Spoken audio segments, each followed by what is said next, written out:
ಈ ಕೆರೆ ಬಗ್ಗೆ ನಿಮ್ಗೇನಾದರೂ ಗೊತ್ತಾ? ಕೆರೆನೇ ದೇವರು ಅಂತ ಪೂಜೆ ಮಾಡೋ ಕೆರೆ ಇದು. ಇಲ್ಲಿ ಬಂದು ಕೆರೆಗೆ ಹರಕೆ ಕಟ್ಕೊಂಡು ಹೋದರೆ ಮಕ್ಕಳಾಗಲೇ ಇದ್ದವರಿಗೆ ಖಂಡಿತವಾಗ್ಲೂ ಮಕ್ಕಳಾಗುತ್ತೆ ಅಂತ ಹೇಳ್ತಾರೆ. ಈ ಕೆರೆ ಬಗ್ಗೆ ನೋಡೋಣ ಬನ್ನಿ. ಯಾವ ಕೆರೆ ಇದು, ಎಲ್ಲಿದೆ ಅಂತ ಹೇಳಿ. ಕೊನೆಯವರೆಗೂ ವಿಡಿಯೋ ನೋಡಿ. ಅಲ್ಲಿ ನಾನು ಅಡ್ರೆಸ್ನ ಹೇಳ್ತೀನಿ. ಈ ಕೆರೆ ಎಲ್ಲಿದೆ, ಯಾವ ಡಿಸ್ಟಿಕ್ಕು, ಯಾವ ತಾಲೂಕು ಅಂತ ಹೇಳಿ ಫುಲ್ ಡೀಟೇಲ್ಸ್ನ ಹೇಳ್ತಾ ಇದ್ದೀನಿ. Hi hello friends, welcome back to my channel. ನಾನು ನಿಮ್ಮ ಪ್ರಮೀಳಾ. ಫ್ರೆಂಡ್ಸ್, ಗುಡ್ನಾಪುರಕ್ಕೆ ಹೋಗೋವಾಗ ಆಫ್ ಹಾಕಿದ್ದೆ, ಇವಾಗ ಕಂಟಿನ್ಯೂ ಮಾಡ್ತಾ ಇದ್ದೀನಿ. ಫ್ರೆಂಡ್ಸ್, ಯಾರೆಲ್ಲ ನನ್ನ ವಿಡಿಯೋನ ನೋಡ್ತಾ ಇದ್ದೀರಾ, ಪ್ಲೀಸ್ ನನ್ನ ಚಾನಲ್ನ ಸಬ್ಸ್ಕ್ರೈಬ್ ಮಾಡಿ, ಪಕ್ಕದಲ್ಲಿರೋ ಬೆಲ್ ಬಟನ್ನ ಪ್ರೆಸ್ ಮಾಡಿ, ಹಾಗೆ ಲೈಕು ಕಮೆಂಟು ಶೇರು ಮಾಡಿ, ಸಪೋರ್ಟ್ ಮಾಡಿ. ಫ್ರೆಂಡ್ಸ್, ನಾವು ಲಗೇಜ್ ಆಟೋದಲ್ಲಿ ಒಂದು 13 ಜನ ಬಂದ್ವಿ. ಗುಡ್ನಾಪುರದಲ್ಲಿ ಉಳ್ಕೊಂಡು ನೋಡಿ ಪೂಜೆ ಸಾಮಾನ ರೆಡಿ ಮಾಡ್ತಾ ಇದ್ದೀವಿ. ಎಲ್ಲ ದೊಡ್ಡವರು ಎಲ್ಲ ಪೂಜೆ ಸಾಮಾನ ರೆಡಿ ಮಾಡ್ತಾ ಇದ್ದಾರೆ. ನಮ್ಮ ಸೈಡ್ ಅವರೆಲ್ಲ ಜಾಸ್ತಿ ತಲೆ ಜವಳ ಮಾಡ್ಸೋಕ್ಕೆ, ಕ್ಯೂ ಚುಚ್ಚೋಕ್ಕೆ ಗುಡ್ನಾಪುರಕ್ಕೆ ಬರೋದೇ ಹೆಚ್ಚು. ನೋಡಿ, ಎಲ್ಲರೂ ಪೂಜೆ ಸಾಮಾನ ರೆಡಿ ಮಾಡ್ತಾ ಇದ್ದಾರೆ. ನಮ್ಮಲ್ಲಿ ಹೀಗೇನೆ ಇರುತ್ತೆ, ಎಲ್ಲರೂ ಸೇರಿಕೊಂಡು ಖುಷಿಯಾಗಿ ಪೂಜೆ ಸಾಮಾನ ರೆಡಿ ಮಾಡೋದು, ಕೆಲಸ ಮಾಡೋದು ಎಲ್ಲ ಇರುತ್ತೆ. ಇಲ್ಲಿ ಪೂಜೆ ಮಾಡಿಸ್ಕೊಂಡು, ಕೆರೆವ ಮರೆವು ಪೂಜೆ ಮಾಡಿಸ್ಕೊಂಡು, ಬಂಗಾರೇಶ್ವರ ದೇವರಿಗೆ ಪೂಜೆ ಮಾಡಿಸ್ಕೊಂಡು, ಕಿವಿ ಚೂಸ್ಕೊಂಡು, ನಾನ್ ವೆಜ್ ಮಾಡಿಕೊಂಡು ತಿನ್ಕೊಂಡು ಹೋಗೋ ಪದ್ಧತಿ ಭೂತಪ್ಪ ಐತೆ. ಅದಕ್ಕೆ ಕುರಿನೋ ಕೋಳಿನೋ ಮಾಡಬೇಕು. ನಾವು ಕೋಳಿ ಮಾಡ್ತಾ ಇದ್ದೀವಿ. ಇದು ಆ್ಯಕ್ಚುಲಿ ನಮ್ಮೂರ ಅಕ್ಕನ ಪಾಪಂದು ತಲೆ ಜವಳ ಇದ್ದಿದ್ದು. ನೋಡಿ, ಈ ಥರ ಕಂಕಣ ಮಾಡೋದು, ಹೋದವರಿಗೆಲ್ಲರಿಗೂ ಇದೇ ಥರ ಕಂಕಣ ಕಟ್ಟೋದು. ಇದು ಚೆನ್ನಾಗಿರುತ್ತೆ. ಈ ಥರ ಸಂಪ್ರದಾಯ ತುಂಬ ಕಡೆ ಈ ಥರ ಇಲ್ಲ, ನಮ್ಮ ಕಡೆ ಈ ಥರ ಸಂಪ್ರದಾಯ ಇನ್ನೂ ಫಾಲೋ ಮಾಡ್ತಾರೆ. ನೋಡಿ, ಕಂಕಣ ಮಾಡೋದು ಹೇಗೆ ಅಂತ ಹೇಳಿ ವಿಡಿಯೋ ಹಾಕಿದ್ದೀನಿ, ಡಿಸ್ಕ್ರಿಪ್ಷನ್ನಲ್ಲಿ ನೋಡಿ. ನಮ್ಮ ಸೈಡಲ್ಲಿ ಪ್ರತಿ ಒಂದು ಫಂಕ್ಷನ್ನಿಗೂ ಈ ಥರ ಕಳಸ ಮಾಡಲೇಬೇಕು. ಈ ಥರ ಕಳಸ ಮಾಡೋದು ಹೇಗೆ ಅಂತ ಹೇಳಿ ಮುಂದಿನ ವಿಡಿಯೋದಲ್ಲಿ ತಿಳಿಸ್ಕೊಡ್ತೀನಿ. ಎಲ್ಲ ದೇವ್ರ ಸಾಮಾನ ಎಲ್ಲ ರೆಡಿ ಮಾಡಿಕೊಂಡು ಪೂಜೆ ಮಾಡಿಸ್ಕೊಬರೋಕ್ಕೆ ಅಂತ ಹೇಳಿ ಹೊರಟಿದ್ದೀವಿ. ಪೂಜೆ ಮಾಡಿಸ್ಕೊಂಡು ಅಲ್ಲೇ ಕಿವಿ ಸುಸ್ಕೊಂಡು ಬರೋದು. ಅಡುಗೆ ಮಾಡೋರು ಅಡುಗೆ ಮಾಡ್ತಾಯಿದ್ದಾರೆ. ನಾನು ಸ್ವಲ್ಪ ಈರುಳ್ಳಿ ಟೊಮೊಟೊ ಎಲ್ಲ ಹೆಚ್ಚಿಕೊಟ್ಟೆ. ಕೋಳಿ ಮಾಡ್ತಾ ಇದ್ದಾರೆ, ಗಂಡಸರೆಲ್ಲ ಅಡುಗೆ ಕೆಲಸ ಮಾಡ್ತಾ ಇದ್ದಾರೆ. ನಾವು ದೇವಸ್ಥಾನಕ್ಕೆ ಪೂಜೆ ಮಾಡ್ಸೋಕ್ಕೆ ಬಂದ್ವಿ. ನೋಡಿ, ಇದೇ ಬಂಗಾರೇಶ್ವರಿ ದೇವಸ್ಥಾನ ಗುಡ್ನಾಪುರ. ನಮ್ಮ ಸೈಡವರು ಹೆಚ್ಚಿಗೆ ಇದೇ ದೇವರಿಗೆ ನೆಡ್ಕೊಳ್ಳೋದು. ಮಕ್ಕಳು ತಲೆ ಕೂದಲು ತೆಗ್ಸೋದು, ಹಾಗೆಯೇ ಕಿವಿ ಚುಚ್ಚೋದು. ಇಲ್ಲಿ ತುಂಬ ಅಂದರೆ ತುಂಬ ಜನ ಬರ್ತಾರೆ ಅಂತಲೇ ಹೇಳ್ಬೋದು. ವಾರ ಈ ಕಡೆ ಸುತ್ತಮುತ್ತ ಭಾಗದವರೆಲ್ಲ ಇಲ್ಲೇ ಬರ್ತಾರೆ. ನೋಡಿ, ಇದೇ ಬಂಗಾರೇಶ್ವರ ದೇವರು. ನಮ್ಮ ಮನಸ್ಸಲ್ಲಿ ಏನಾದರೂ ಪ್ರಾರ್ಥನೆ ಮಾಡಿ ಕೆರೆಯಿಂದ ನೀರು ತಂದು ದೇವ್ರ ತಲೆ ಮೇಲೆ ಹಾಕಿದರೆ ಮನಸ್ಸಲ್ಲಿ ಏನು ಬೇಡ್ಕೊಂಡಿರ್ತೀವೋ ಅದೆಲ್ಲ ಈಡೇರುತ್ತೆ ಅಂತ ಹೇಳ್ತಾರೆ. ಎಲ್ಲ ಮುಗಿಸ್ಕೊಂಡು ಕಿವಿ ಚುಚ್ಚೋದಕ್ಕೆ ಬಂದ್ವಿ. ಕೂದಲನ್ನ ಸುಬ್ರಹ್ಮಣ್ಯಕ್ಕೆ ಹೋಗಿ ಕೂದಲು ಕೊಟ್ಟು ಬಂದಿದ್ರು, ಕಿವಿ ಚುಚ್ಚೋದಕ್ಕೆ ಅಂತ ಹೇಳಿ ಗುಡ್ನಾಪುರಕ್ಕೆ ಬಂದಿದ್ವಿ. ಸ್ವಲ್ಪನೂ ಅಳ್ತಾ ಇಲ್ಲ ಕಿವಿ ಚುಚ್ಚೋಕ್ಕೆ. ಅವ್ರ ಅಮ್ಮನೇ ಬೇಜಾರು ಮಾಡ್ಕೊತಾ ಇದ್ದಾರೆ, ಆದರೆ ಇವನು ಮಾತ್ರ ಸ್ವಲ್ಪನೂ ಅಳ್ತಾ ಇಲ್ಲ.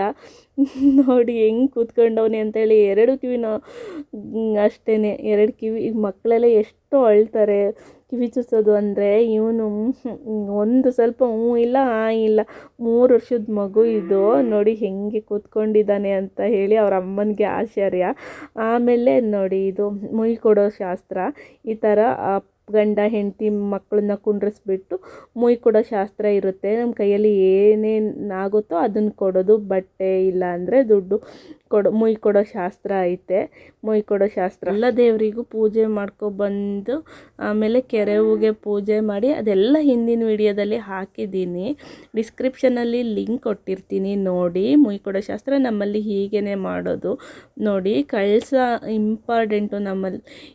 ಏನಿಲ್ಲ ಅಂತ ಅಂದರೂ ಪ್ರತಿ ಫಂಕ್ಷನಲ್ಲೂ ಈ ಥರ ಕಳಸ ಅಂತೂ ನಮ್ಮಲ್ಲಿ ಇದ್ದೇ ಇರುತ್ತೆ.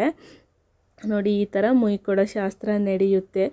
ಬಂದವರೆಲ್ಲ ನೆಂಟರು ಮುಯಿ ಕೊಡ್ತಾರೆ. ಅವ್ರ ಕೈಯಲ್ಲಿ ಏನೇನಾಗುತ್ತೋ ಅದನ್ನು ಮುಯಿ ಕೊಡ್ತಾರೆ. ಈ ಥರ ಸಂಪ್ರದಾಯ ತುಂಬ ಒಳ್ಳೆಯದು ಅಂತಲೇ ಹೇಳ್ಬೋದು.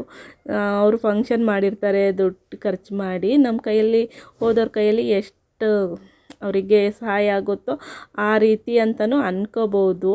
ನೋಡಿ, ಈ ಥರ ಬಟ್ಟೆ ಕೊಡೋರು ಬಟ್ಟೆ ಕೊಡ್ತಾರೆ, ದುಡ್ಡು ಕೊಡೋರು ದುಡ್ಡು ಕೊಡ್ತಾರೆ.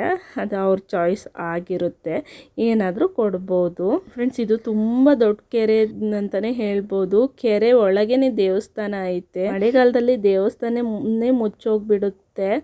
ಆ ಥರ ದೇವಸ್ಥಾನದಲ್ಲೇ ಕೆರೆ ಐತೆ ಅಂತಲೇ ಹೇಳ್ಬೋದು. ಕೆರೆ ಏರಿ ಮೇಲೆ ಕದಂಬರ ರವಿವರ್ಮನ ಕಾಲದ ಅರಮನೆ ಐತೆ. ಅದನ್ನು ನಾನು ನೆಕ್ಸ್ಟ್ ವಿಡಿಯೋದಲ್ಲಿ ನಿಮಗೆ ತೋರಿಸ್ತೀನಿ. ಅದು ರಾಣಿಗೋಸ್ಕರ ಮಾಡಿರೋದು ಅಂತ ಹೇಳ್ತಾರೆ. ಕದಂಬರ ಕಾಲದ ಅರಮನೆ ಅಂದರೆ ಸುಮ್ಮನೆನಾ ಹೇಳಿ ಫ್ರೆಂಡ್ಸ್, ತುಂಬ ಅಂದರೆ ತುಂಬ ಚೆನ್ನಾಗಿದೆ. ಅದರಲ್ಲೂ ಇವಾಗ ತುಂಬ ಹಳೇ ಅರಮನೆ ಆಗಿರೋದ್ರಿಂದ ಅಲ್ಲಲ್ಲಿ ಸ್ವಲ್ಪ ಬಿದ್ದೋಗಿದೆ. ಅದನ್ನು ನೆಕ್ಸ್ಟ್ ವಿಡಿಯೋದಲ್ಲಿ ನಾನು ನಿಮಗೆ ತೋರಿಸ್ತೀನಿ. ನೋಡಿ, ಇದೇ ದೇವಸ್ಥಾನ. ಬೆಳಿಗ್ಗೆ ತುಂಬ ಅಂದರೆ ತುಂಬ ಚೆನ್ನಾಗಿದ್ದರು. ಇವಾಗ ಸ್ವಲ್ಪ ಕಡಿಮೆ ಆಗಿದ್ದಾರೆ. ನಮ್ಮ ಮನಸ್ಸಲ್ಲಿ ಏನಾದರೂ ಬೇಡ್ಕೊಂಡು ಕೆರೆಯಿಂದ ನೀರು ತಂದು ದೇವ್ರ ತಲೆ ಮೇಲೆ ಹಾಕಿದರೆ ಮನಸ್ಸಲ್ಲಿ ಏನೆಲ್ಲ ಅಂದ್ಕೊತೀವೋ ಅದೆಲ್ಲ ಈಡೇರುತ್ತೆ ಅಂತ ಹೇಳ್ತಾರೆ. ನೀವು ಏನಾದರೂ ಈ ಕಡೆ ಬಂದರೆ, ಬನವಾಸಿ, ಸಿರ್ಸಿ ಈ ಕಡೆ ಬಂದರೆ ಖಂಡಿತವಾಗ್ಲೂ ಗುಡ್ಡಾಪುರಕ್ಕೆ ಬಂದು ಈ ದೇವಸ್ಥಾನಕ್ಕೆ ಹಾಗೆ ಈ ಕೆರೆಗೆ ಭೇಟಿ ನೀಡಿ. ಕೆರೆನೇ ದೇವರು ಅಂತ ಹೇಳಿ ಪೂಜಿಸೋ ಕೆರೆ ಅಂತಲೇ ಹೇಳ್ಬೋದು ಇದನ್ನು. ಇಲ್ಲಿ ಮಕ್ಕಳಾಗದೇ ಇರೋರು ಮಕ್ಕಳಿಗೋಸ್ಕರ ಹರಕೆ ಕಟ್ಕೊಂಡೇ ಇಲ್ಲಿ ಬರೋದು ಅಂತಲೇ ಹೇಳ್ಬೋದು. ನೋಡಿ, ಎಲ್ಲ ಮುಗಿಸ್ಕೊಬಂದು ಅಡುಗೆ ಮಾಡ್ತಾಯಿದ್ರು. ನಾನು ಸ್ವಲ್ಪ ಹೆಲ್ಪ್ ಮಾಡೋಣ ಅಂತ ಹೇಳಿ ಮಾಡ್ತಾಯಿದ್ದೀನಿ. ಮಳೆ ಬೇರೆ, ಮಳೆ ಅದರಲ್ಲಿ ಓರೇನು ಬರಲಿಲ್ಲ, ಸ್ವಲ್ಪ ಸ್ವಲ್ಪ ಬಂತು. ಸ್ವಲ್ಪ ಮಳೆ ಬಂದಿದ್ದಕ್ಕೆ ಕೆರೆ ಅಲೆ ಹೆಂಗೆ ಅಪ್ಪಳಿಸ್ತಾ ಇದ್ದಾವೆ ಅಂತ ಅಂದರೆ ಸಮುದ್ರದಲ್ಲಿ ಅಲೆಗಳು ಅಪ್ಪಳಿಸ್ತಾ ಇದ್ದಾವಲ್ಲ ಆ ಥರ ಸೌಂಡ್ ಮಾಡ್ತಾ ಐತೆ. ಮಳೆ ಜೋರು ಬಂದುಬಿಡುತ್ತೆ ಅಂತ ಹೇಳಿ ಎಲ್ಲರೂ ಒಂದೊಂದು ಕೆಲಸ ಮತ್ತು ಲಗೇಜ್ ಎಲ್ಲ ತೆಗ್ದಿಡೋದೆಲ್ಲ ಮಾಡಿದ್ವಿ. ಸ್ವಲ್ಪ ಜನ ಭೂತಪ್ಪ ಐತೆ, ಭೂತಪ್ಪನಿಗೆ ಪೂಜೆ ಮಾಡ್ಕೊಬರೋಕ್ಕೆ ಅಂತ ಹೇಳಿ ಹೋಗಿದ್ದರು. ನೋಡಿ, ನಾನು ಇವರಿಬ್ಬರು ಅಣ್ಣರು ನಮ್ಮ ಮಮ್ಮಿ ಎಲ್ಲ ಸೇರಿ ಅಡುಗೆ ಮಾಡೋದು. ಮಳೆ ಬಂದರೆ ನಾವು ರೂಮ್ ತೊಗೊಂಡಿಲ್ಲ, ಆಚೆ ಕಡೆ ಮಾಡ್ತಾಯಿದ್ವಿ. ಮಳೆ ಬಂದರೆ ಕೂತ್ಕೊಳ್ಳೋಕ್ಕೂ ಆಗಲ್ಲ, ನಿಂತ್ಕೊಳ್ಳೋಕ್ಕೂ ಆಗೋದಿಲ್ಲ ಅಂತ ಹೇಳಿ ಬೇಗ ಬೇಗ ಏನೋ ಸಾಂಬಾರು ಬೇಯ್ದರೆ ಎಲ್ಲೋ ಒಂದು ಹತ್ರ ಕೂತ್ಕೊಂಡು ತಿಂದು ಹೋಗ್ಬೋದಲ್ಲ ಅನ್ನೋ ಇದಕ್ಕೆ ಬೇಗ ಅಡುಗೆ ಮಾಡಿದ್ದಾಯಿತು. ಅಡುಗೆ ಎಲ್ಲ ಮಾಡಿ ಒಂದು ಹತ್ರ ಎತ್ತಿಟ್ಟು ನೋಡಿ ಹೆಂಗೆ ಸಮುದ್ರದಲ್ಲಿ ಅಲೆಗಳು ಬರ್ತಾವಲ್ಲ ಆ ಥರ ಅಪ್ಪಳಿಸ್ತಾ ಐತೆ. ಜೋರೇನು ಮಳೆ ಇಲ್ಲ, ಸಾಮಾನ್ಯ ಐತೆ ಮಳೆ. ಪಾಪ ಎಲ್ಲ ಆ ಕಡೆ ಈ ಕಡೆ ಜನ ಎಲ್ಲರದು ಅದೇ ಹಾಳು. ನೋಡಿ, ಇದಂತೂ ಸೇಮ್ ನೋಡೋದಕ್ಕೆ ಸಮುದ್ರದಲ್ಲಿ ಅಲೆಗಳ ಆ ಥರನೇ ಫೀಲ್ ಕೊಡ್ತೈತೆ. ಯಾರಾದರೂ ನೋಡಿದರೆ ಯಾವುದೋ ಸಮುದ್ರಕ್ಕೆ ಹೋಗಿದ್ದಾರೆ ಅಂತ ಹೇಳಿ ಅನಿಸುತ್ತೆ. ಸುತ್ತಲೂ ಬೆಟ್ಟ ಇರೋದಕ್ಕೂ ಅದಕ್ಕೂ ನೋಡಿ, ಸುತ್ತಲ ಬೆಟ್ಟ ಐತೆ. ಬೆಟ್ಟ ಇರೋದಕ್ಕೂ ಅದಕ್ಕೂ ಸೇಮ್ ಸಮುದ್ರ ಫೀಲ್ ಕೊಡುತ್ತೆ. ನೋಡಿ, ಮಳೆ ಬರ್ತಾಯಿದೆ.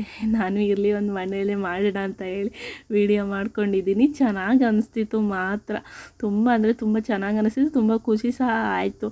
ಈ ಎಕ್ಸ್ಪೀರಿಯನ್ಸ್ ಮಾತ್ರ ಸಮುದ್ರದಲ್ಲಿ ಹೋಗಿರೋ ಎಕ್ಸ್ಪೀರಿಯನ್ಸ್ ಅಂತಲೇ ಹೇಳ್ಬೋದು.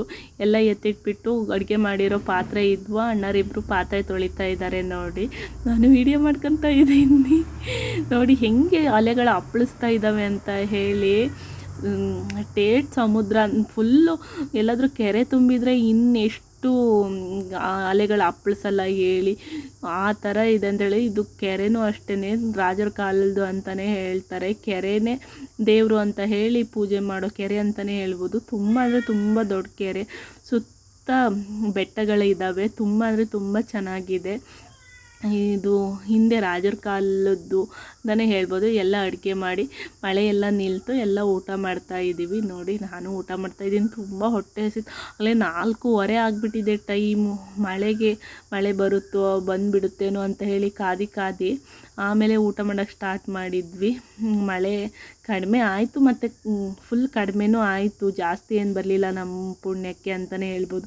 ಜೋರು ಮಳೆ ಬಂದಿದ್ದರೆ ಕೆಲಸನೇ ಕೆಟ್ಟೋಗಿರೋದು. ಇಲ್ಲೆಲ್ಲ ಕೂರೋಕ್ಕೆ ಆಗ್ತಿರಲಿಲ್ಲ. ಫುಲ್ ಹಸಿ ರೂಮ್ ತೊಗೊಂಡ್ರೆ ಪರವಾಗಿಲ್ಲ. ರೂಮ್ಗಿಂತ ಓಪನ್ ಪ್ಲೇಸಲ್ಲಿ ಈ ಥರ ಎಲ್ಲರ ಜೊತೆಗೂ ಟೈಮ್ ಸ್ಪೆಂಡ್ ಮಾಡೋದು ತುಂಬ ಖುಷಿ ಕೊಡುತ್ತೆ ಅಂತಲೇ ಹೇಳ್ಬೋದು. ನೋಡಿ, ಕೂತ್ಕೊಂಡು ಆರಾಮಾಗಿ ಊಟ ಮಾಡ್ತಾಯಿದ್ದೀವಿ. ಊಟ ಮಾಡಿ ಇಲ್ಲೇ ಪಾತ್ರೆ ತೊಳ್ಕೊಂಡು ಅಡಿಕೆಲಿ ಹಾಕ್ಕೊಂಡು ಹೊರಟ್ವಿ. ಫ್ರೆಂಡ್ಸ್, ವಿಡಿಯೋ ಸ್ಟಾರ್ಟಿಂಗು ಹೇಳಿದ್ದೆ ನಾನು ಇದ್ರ ಅಡ್ರೆಸ್ ಹೇಳ್ತೀನಿ ಅಂತ ಹೇಳಿ, ಯಾವ ಕೆರೆ ಎಲ್ಲಿ ಬರುತ್ತೆ ಅಂತ ಹೇಳಿ. ಫ್ರೆಂಡ್ಸ್, ಇದು ಗುಡ್ನಾಪುರ ಅಂತ ಹೇಳಿ, ಸಿರ್ಸಿ ತಾಲೂಕು, ಉತ್ತರ ಕನ್ನಡ ಡಿಸ್ಟಿಕ್ಕು, ಬನವಾಸಿ. ಎಲ್ಲರಿಗೂ ಗೊತ್ತು ಕದಂಬರ ರಾಜಧಾನಿ ಬನವಾಸಿ ಅಂತ ಹೇಳಿ. ಬನವಾಸಿಯಿಂದ 3 ಕಿಲೋಮೀಟ್ರ್ ಆಗುತ್ತೆ ಇದು ಊರು ಬಂದು. ಇಲ್ಲಿ ಬಂದು ಹರಕೆ ಕಟ್ಕೊಂಡು ಹೋದ್ರೆ ಮಕ್ಕಳಾಗದೆ ಇಲ್ದವರಿಗೆ ಮಕ್ಕಳಾಗುತ್ತೆ ಅಂತ ಹೇಳ್ತಾರೆ. ನೀವೇನಾದರೂ ಈ ಸೈಡ್ ಬಂದರೆ ಖಂಡಿತವಾಗ್ಲೂ ಈ ಪ್ಲೇಸಿಗೆ ವಿಸಿಟ್ ಕೊಡಿ, ನಿಮಗೂ ಇಷ್ಟ ಆಗುತ್ತೆ ಈ ಪ್ಲೇಸು. ಹಾಗೇನೆ ನಿಮಗೆ ಮಕ್ಕಳ ಭಾಗ್ಯ ಇಲ್ಲ ಅಂತ ಅಂದರೆ ಒನ್ಸ್ ಬಂದು ಇಲ್ಲಿ ಹರಕೆ ಕಟ್ಕೊಂಡು ಹೋಗ್ರಿ, ಖಂಡಿತವಾಗ್ಲೂ ಫಲಿಸುತ್ತೆ. ಹರಕೆ ಏನು ತುಂಬ ದೊಡ್ಡದಲ್ಲ, ತಲೆ ಕೂದಲು ಕೊಡ್ತೀವಿ ಹಾಗೇನೆ ಕಿವಿ ಚುಚ್ತೀವಿ ಅಂತ ಹೇಳಿ ಹರಕೆ ಮಾಡ್ಕೊಂಡು ಹೋದರೆ ಆಯಿತು ಅಷ್ಟೇ. ಹರಕೆ ಈಡೇರಾದ್ಮೇಲೆ ಇಲ್ಲಿ ಬಂದು ಹರಕೆ ತೀರಿಸಿದ್ರೆ ಆಯಿತು ಅಷ್ಟೇ ಫ್ರೆಂಡ್ಸ್ ಅಂತ ಹೇಳ್ತಾ ಇವತ್ತಿನ ವಿಡಿಯೋನ ಮುಗಿಸ್ತಾ ಇದ್ದೇನೆ. ಟಾಟಾ, ಬಾಯ್ ಬಾಯ್. ನೆಕ್ಸ್ಟ್ ವಿಡಿಯೋದಲ್ಲಿ ಮೀಟ್ ಮಾಡೋಣ. Take care friends.